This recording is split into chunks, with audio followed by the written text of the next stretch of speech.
మిత్రులందరికీ నమస్కారం.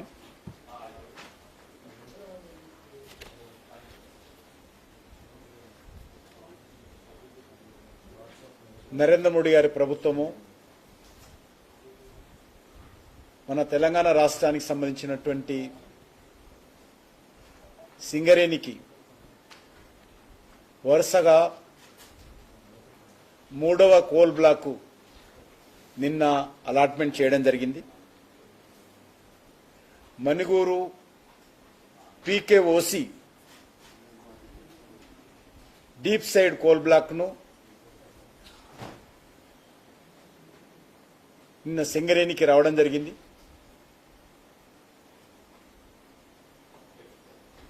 నేను కోల్ మంత్రి అయిన తర్వాత రాష్ట్ర ప్రభుత్వంతో అనేక సార్లు చర్చించి మీరు ఆక్షన్లో పాల్గొన్నట్లయితే అన్ని రకాలుగా బాగుంటుంది,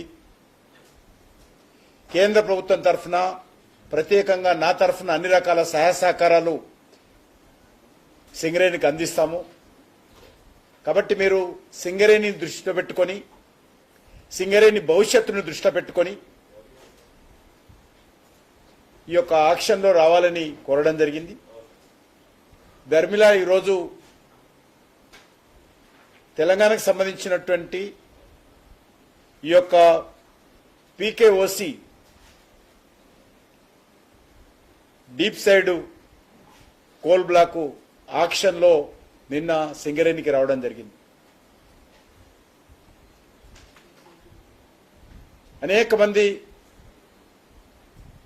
ఇందులో వేలంలో పాల్గొనడానికి ముందుకు వచ్చినప్పుడు కూడా మా సింగరేణి భవిష్యత్తును దృష్టిలో పెట్టుకొని దయచేసి సహకరించండి. ఇప్పటికే సింగరేణి కష్టాల్లో ఉంది, ఇబ్బందుల్లో ఉంది, అప్పులపాలైంది, ప్రొడక్షన్ తగ్గింది, జీతాలు ఇవ్వలేనటువంటి పరిస్థితుల్లో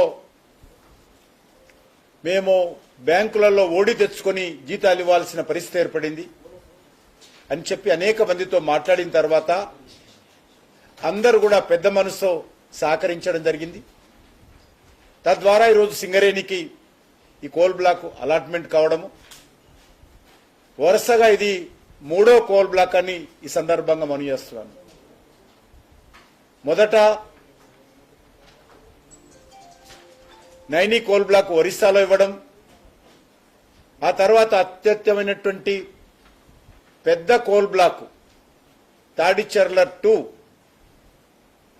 సింగరేణికి ఇవ్వడం, నిన్నటి రోజు ఈ మణిగూరు పీకేఓసి 3 బ్లాకులు రావడము సింగరేణి కార్మికుల్లో ఒక విశ్వాసం వచ్చింది. ఏదైతే ఈరోజు ఉత్పత్తి లేకుండా ఇబ్బందుల్లో ఉన్నటువంటి సింగరేణికి ఒక కొత్త ఆశ మళ్ళీ చిగురించిందని సందర్భంగా మనం చేస్తా ఉన్నాను. ఈరోజు మనకందరికీ తెలుసు సింగరేణిని ఏ రకంగా బీఆర్ఎస్ పార్టీ కానీ కాంగ్రెస్ పార్టీ కానీ దోచుకునేటువంటి ప్రయత్నం చేస్తా ఉన్నారు. చిన్న చిన్న కాంట్రాక్టర్ల నుంచి అన్ని రకాలుగా కమిషన్లు తీసుకొని సింగరేణి యొక్క కార్మికుల యొక్క చెమటను ఏ రకంగా దోపిడీ చేస్తా ఉన్నారో మనం చూస్తా ఉన్నాం. కేసీఆర్ రేవంత్ రెడ్డి పుణ్యమాని ఈరోజు 54,000 కోట్ల రూపాయలు సింగరేణి కార్మికుల శ్రమ, సింగరేణి కార్మికుల యొక్క రక్తముతో చేసి చెమట ఈరోజు రాష్ట్ర ప్రభుత్వం ఇవ్వకుండా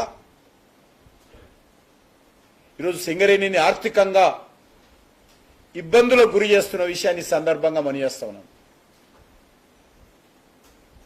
కాబట్టి ఇప్పటికైనా రాష్ట్ర ప్రభుత్వము సింగరేణికి ఇవ్వాల్సినటువంటి 54,000 కోట్లు ఇంకా పెరిగింది మధ్యలో 54,000 కోట్ల రూపాయలు వెంటనే ఇవ్వాల్సిందిగా నేను కోరుతా ఉన్నాను. ప్రతిరోజు ముఖ్యమంత్రి లక్షల కోట్ల గురించి మాట్లాడతాడు, 1,000 కోట్లు చెల్లిస్తున్నానని ప్రకటిస్తున్నాడు. మరి సింగరేణికి ఎందుకు ఇవ్వని అడుగుతా ఉన్నాను. సింగరేణి తెలంగాణలో లేదా? సింగరేణి కార్మికులు తెలంగాణ ప్రజలు కాదా? మీరు చేస్తున్నటువంటి పెత్తనం సింగరేణి మీద కాదా? మరి ఎందుకు సింగరేణికి మీరు ఈ యొక్క ఇవ్వాల్సినటువంటి 54,000 కోట్ల రూపాయలు ఎందుకు ఇవ్వడం లేదో ఈరోజు చెప్పాల్సినటువంటి అవసరం ఉంది. ఈ మధ్యలో కేసీఆర్ కొడుకో మాట మాట్లాడుతున్నాడు, సింగరేణికి కిషన్ రెడ్డి కూడా అన్యాయం చేశాడని. ఎవరు అన్యాయం చేస్తున్నారో చర్చకు సిద్ధంగా ఉన్నాడు అడుగుతా ఉన్నాను. కేసీఆర్ హయాంలో ఈరోజు సింగరేణికి అన్యాయం జరిగిందా, లేక నేను మంత్రి అయిన తర్వాత సింగరేణికి న్యాయం జరిగిందా? ఈరోజు కేసీఆర్ సిద్ధంగా ఉన్నాడా చర్చకు అడుగుతా ఉన్నాను. మీ పుణ్యమా అని, మీ కుటుంబం పుణ్యమా అని సింగరేణి అప్పుల పాలై ఆర్థికంగా దివాలా తీసేటువంటి పరిస్థితికి వచ్చింది ఈరోజు.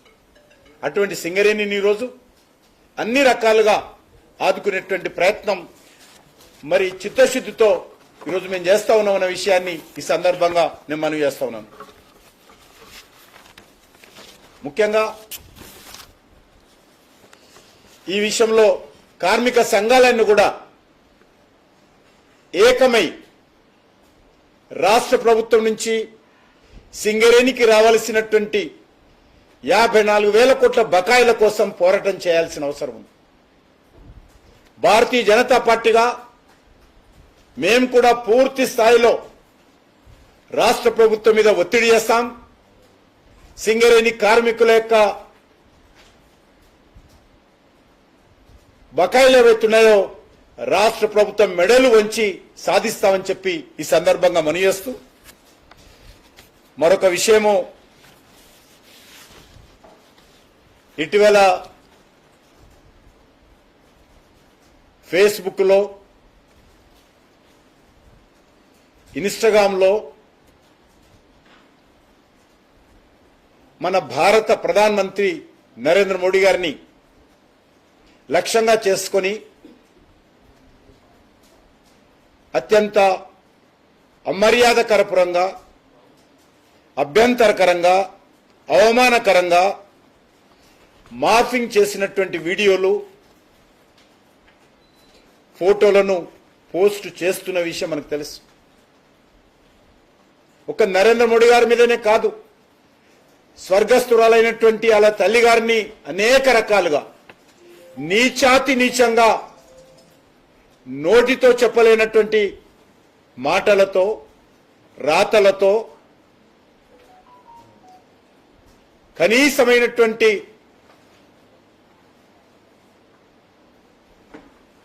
మరి మానవ సంబంధాలు లేకుండా ఏ రకంగా మాట్లాడారో మనం చూశాం. దీనిపైన భారతీయ జనతా పార్టీ నాయకుడు టి సాయి కిరణ్ గౌడ్ గారు గత నెల 29 నాడు హైదరాబాద్లో సైబర్ పోలీసులకు ఒక కంప్లైంట్ ఇవ్వడం జరిగింది. దేశ ప్రధానమంత్రి నరేంద్ర మోడీ గారి పైన అత్యంత అభ్యంతరకరమైనటువంటి పోస్టులు పెట్టారు. ఇది దేశ ప్రజలను అవమానించడమే కాదు, ఒక భారతదేశంలో ఉన్నటువంటి జీవన విధానాలలో మన మాతృమూర్తులకు, మనకు జన్మనిచ్చినటువంటి తల్లులకు ఎంతో గౌరవం ఇస్తాం మనం. అటువంటి మన దేశంలో ఒక ప్రధానమంత్రిగా తల్లి స్వర్గస్థులైన తర్వాత కూడా ఆమె పట్ల అంత దురదృష్టకరమైనటువంటి పోస్టులు ఆమె గురించి పెట్టడం, అదేవిధంగా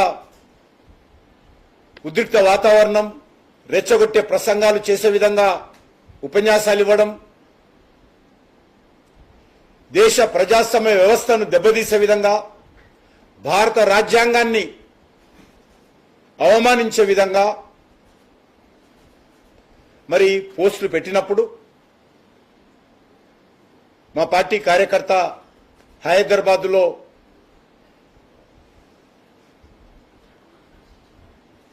ఈ యొక్క సైబర్ క్రైమ్ పోలీస్ స్టేషన్లో కంప్లైంట్ ఇవ్వడం జరిగింది. చట్ట ప్రకారమే కంప్లైంట్ ఇచ్చాడు. ఈ దేశంలో ఎవరికైనా సరే రాజ్యాంగానికి వ్యతిరేకంగా మాట్లాడినప్పుడు మరి దానికి సంబంధించి ఫిర్యాదు చేసుకునేటువంటి హక్కు ఈ దేశంలో డాక్టర్ బాబాసాహెబ్ అంబేద్కర్ 140 కోట్ల మందికి ఇచ్చాడు. మరి ఆ ఫిర్యాదును ఆధారంగా చేసుకొని హైదరాబాద్ సైబర్ క్రైమ్ పోలీస్ ఫిర్యాదుని స్వీకరించి ఎఫ్ఐఆర్ నమోదు చేయడం జరిగింది. దీనికి సంబంధించినటువంటి వివరాలు కూడా మేము ఏ పోస్టులలో ఏ రకంగా ప్రధానమంత్రి గారిని వారి తల్లి గారిని ఫోటోల ద్వారా వీడియోల ద్వారా అభ్యంతరకరంగా పోస్టులు పెట్టారో ఆ వివరాలన్నీ కూడా మా పార్టీ తరఫున ఇవ్వడం జరిగింది. మరి దానికి సంబంధించి సమాచార సాంకేతిక చట్టం ఐటీ యాక్ట్ ప్రకారము జూలై 29 నాడు హైదరాబాద్లో సైబర్ క్రైమ్ పిఎస్ పరిధిలో కేసు నమోదు చేయడం జరిగింది. సెక్షన్ 67 ఐటీ యాక్ట్ 353/2 366/4 భారత న్యాయ సంహిత ఆధారంగా కేసును హైదరాబాద్ పోలీసులు నమోదు చేశారు. కేసు నమోదు చేయడం అంటే దోషిగా ప్రకటించడం కాదు. వచ్చినటువంటి ఫిర్యాదుని స్వీకరించి దర్యాప్తు చేయడం వరకే ఇందులో. ఇది దర్యాప్తు చేయడానికి కావలసినటువంటి ఒక చట్టబద్ధమైనటువంటి ప్రక్రియ మాత్రమే. ఈ ఆరోపణలు నిజమా కాదా, ఎవరు పోస్టులు పెట్టారు, ఎందుకు పెట్టారు అనేది దర్యాప్తులో తేలుతుంది. చివరకు శిక్ష విధించేది కూడా న్యాయస్థానాలే. మరి ఫిర్యాదులో ప్రస్తావించినటువంటి అంశాల నేపథ్యంలో ఈ యొక్క మెటా ఇండియా ప్రతినిధి పైన కూడా పోలీసులు కేసు పెట్టడం జరిగింది.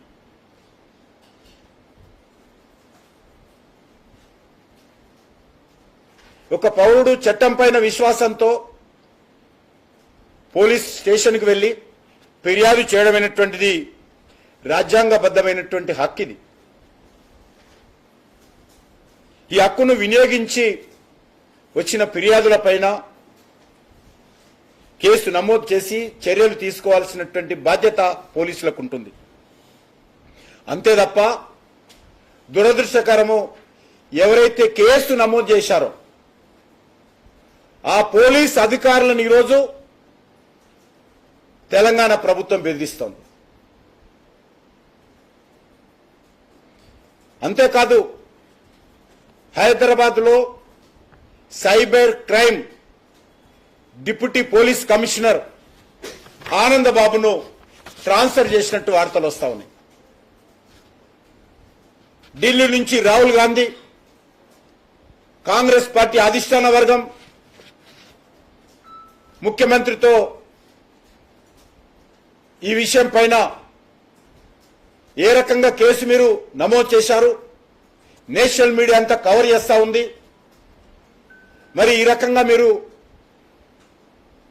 ఫిర్యాదు నమోదు చేయడము మెటా కంపెనీ పైన అని చెప్పి రాహుల్ గాంధీ మాట్లాడినట్టు, తద్వారా ఆగ మేఘాల మీద డీసీపీని ట్రాన్స్ఫర్ చేసినట్టు ఈరోజు హైదరాబాద్లో మరి చెప్పుకుంటున్న విషయాన్ని మనం చేస్తా ఉన్నాం. ఎలాంటి పొరపాటు లేకుండా సమర్థవంతంగా బాధ్యతలు నిర్వర్తిస్తున్నటువంటి పోలీస్ అధికారుల మీద, ప్రభుత్వ ఉద్యోగస్తుల మీద ఈరోజు తెలంగాణలో ట్రాన్స్ఫర్స్ మామూలైపోయాయి. ఒక 6 నెలల్లో ఒక జిల్లాకు 3 కలెక్టర్లు వస్తా ఉన్నారు. ఒక మండలానికి 4 తహసీల్దార్లు 6 నెలలకు వస్తున్నారు. నెలకొకసారి మారుస్తా ఉన్నారు అధికారులను. మ్యూజికల్ చైర్ లాగా ఈరోజు ప్రభుత్వ అధికారులను మరి ఏ రోజు ఎక్కడ ఉంటారో తెలియని పరిస్థితుల్లో ఈరోజు భయాందోళనతో ఉన్నారు. పిల్లలు ఎక్కడ ఉండాలి, తల్లిదండ్రులు ఎక్కడ ఉండాలి, భార్యాభర్తలు ఎక్కడ ఉండాలి కూడా తెలియనటువంటి పరిస్థితుల్లో ఈరోజు ప్రభుత్వ అధికారుల యొక్క ట్రాన్స్ఫర్స్ రేవంత్ రెడ్డి గారి హయాంలో మారిపోయాయి. ఒక పోలీస్ అధికారి చట్టబద్ధంగా తన బాధ్యతలు నిర్వర్తిస్తే ఆయనను శిక్షించింది కాంగ్రెస్ పార్టీ ప్రభుత్వం. ఏ అధికారి అయినా భవిష్యత్తులో తన బాధ్యతలు నిర్వర్తించాలంటే భయపడేటువంటి విధంగా ఈరోజు డీసీపీని ట్రాన్స్ఫర్ చేసి మిగతా అధికారులందరినీ బెదిరిస్తా ఉన్నారు.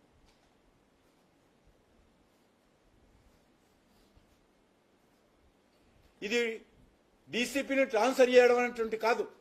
తెలంగాణలో స్వతంత్రంగా పోలీసు వ్యవస్థ పనిచేయగలుగుతుందా? గతంలో కేసీఆర్ హయాంలో కూడా ఏ రకంగా ఫామ్ హౌస్ ఫైల్స్ పేరుతో ఏ రకంగా మభ్యపెట్టి మోసం చేసి ఈరోజు 3.5 గంటల పాటు ప్రెస్ నిర్వహించి ఏ రకంగా ప్రతిపక్ష పార్టీలు వేధించారో, ఏ రకంగా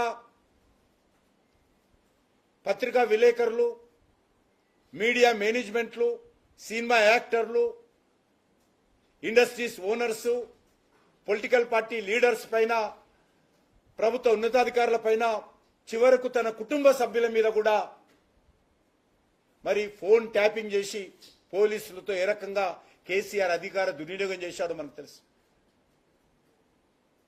కేసీఆర్ కూతురు అన్నది, నేను కన్న కూతురు అనేటువంటి విచక్షణ లేకుండా నా ఫోన్నే ట్యాప్ చేశారు అనేటువంటి విషయము కేసీఆర్ కూతురు వివరించిన విషయాన్ని మనం చేస్తా ఉన్నాం. ఈ రకంగా అటు కాంగ్రెస్ పార్టీ కానీ ఇటు బీఆర్ఎస్ పార్టీ కానీ ఈ రెండు పార్టీలు కూడా తమ స్వార్థం కోసము ఏ రకంగా అధికార దుర్వినియోగానికి పాల్పడుతున్నారో మనం చూస్తా ఉన్నాం. ఎవరైనా అధికారి పొరపాటు చేస్తే బాధ్యతారహితంగా వ్యవహరిస్తే చర్యలు తీసుకోవాలి. అంతేకాని రాజకీయ నాయకులు లేక సోషల్ మీడియా కంపెనీలు విదేశాల్లో కూర్చొని భారతదేశం యొక్క ప్రజాస్వామ్య వ్యవస్థ పట్ల, భారత సార్వభౌమాధికారం పట్ల మరి ఇష్టారాజ్యంగా వ్యవహరిస్తామంటే బాధ్యత గల ఒక కార్యకర్త కంప్లైంట్ ఇస్తే దాన్ని కేసు రిజిస్ట్రేషన్ చేస్తే ఇంత రాద్ధాంతం ఈరోజు కాంగ్రెస్ పార్టీ ఢిల్లీ నుంచి హైదరాబాద్కు చేస్తున్నది. ఈరోజు మనం చూశాము, ఇదే కాంగ్రెస్ పార్టీ మద్దతుతో తమిళనాడులో అధికారంలో ఉన్నటువంటి టీవీకే ప్రభుత్వము ముఖ్యమంత్రి విజయ్ మీద అక్కడ ఉన్నటువంటి ప్రతిపక్ష ఎంపీ, ప్రతిపక్ష ఎమ్మెల్యే, ఒక ప్రతిపక్ష నేత శాసనసభలో ప్రతిపక్ష నాయకుడుగా ఉన్నాడు. ఆయన ఏదో కామెంట్ చేశాడని చెప్పి ఈరోజు మీరు అరెస్ట్ చేశారు. అక్కడ ఒక నీతి మీకు, తమిళనాడులో కాంగ్రెస్ మద్దతు ఉన్నటువంటి ప్రభుత్వానికి ఒక నీతి, ఇండియా అలయన్స్కి ఒక నీతి, మరి తెలంగాణకు వస్తే కాంగ్రెస్ పార్టీ ప్రభుత్వానికి ఒక నీతి అని అడుగుతా ఉన్నాను. ఈరోజు ప్రధానమంత్రి గారు తల్లి మీద రావచ్చు, అత్యంత నీచంగా మాట్లాడవచ్చు. మరి రేపు మీ గురించి, మీ బంధువుల గురించి, మీకు జన్మనిచ్చినటువంటి తల్లిదండ్రుల గురించి ఎవరైనా మాట్లాడితే మీకు ఎంత బాధ అవుతుందో మరి వాళ్ళందరూ అర్థం చేసుకోవాల్సిన అవసరం ఉంది. చనిపోయినటువంటి తల్లిని కూడా ఈరోజు ఢిల్లీ వీధుల్లో లాగారంటే మరి దానిపైన ఒక వ్యక్తి కంప్లైంట్ ఇస్తే చట్టం తన పని చేసుకుంటుందా లేదా అది వేరే విషయం. కనీసము ఆ అధికారిని బెదిరించి ఈరోజు ట్రాన్స్ఫర్ చేయడమవుతున్నదో కాంగ్రెస్ పార్టీ యొక్క దురంక పూరితమైనటువంటి చర్యకు అద్దం పడతా ఉందన్న విషయాన్ని మనం చేస్తా ఉన్నాం. రాజ్యాంగం అని దిక్కు మాట్లాడతారు. రాజ్యాంగం అందరికీ సమాన అధికారాలు ఇచ్చింది. ఎవరిని వాళ్ళ తల్లి గురించి మాట్లాడేటువంటి అధికారం ప్రధానమంత్రి కావచ్చు, సామాన్య పౌరుడి పట్ల కూడా మాట్లాడడానికి అవకాశం లేదు. రాజకీయంగా విమర్శలు చేయండి, ఎదుర్కోవడానికి సిద్ధంగా ఉన్నాం. కానీ ఒక చనిపోయినటువంటి తల్లిని గురించి మాట్లాడితే ఏమీ మాట్లాడకుండా ఉండండి. ఎవరైనా పొరపాటున కంప్లైంట్ చేస్తే కూడా కంప్లైంట్ తీసుకోవద్దు, తీసుకుంటే అధికారం మేము ట్రాన్స్ఫర్ చేస్తాము. ఇదెక్కడ నీతి అడుగుతా ఉన్నాను. రాహుల్ గాంధీ ఈ విషయం అర్థం చేసుకోవాల్సిన అవసరం ఉంది. రాహుల్ గాంధీ గురించి ఇట్లనే మాట్లాడితే మరి రేపు ఇదే విధంగా రేవంత్ రెడ్డి అధికారుల మీద కేసు రిజిస్ట్రేషన్ చేయొద్దని చెప్తాడని అడుగుతా ఉన్నాను. అందుకని ఈ సందర్భంగా డిమాండ్ చేస్తా ఉన్నాను, డీసీపీకి మిగతా అధికారులకు సంబంధించినటువంటి బెదిరింపులు ఎందుకు చేశారో చెప్పాల్సినటువంటి అవసరం ఉంది. ఈరోజు తెలంగాణలో నేను ఒకటే అడుగుతాను, ఈ ఒక్క కేసుకే మీరు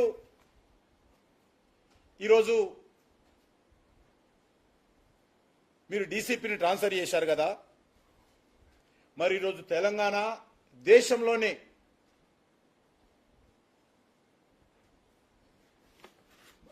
సైబర్ క్రైమ్ లో అత్యంత ప్రముఖ స్థానంలో ఉంది.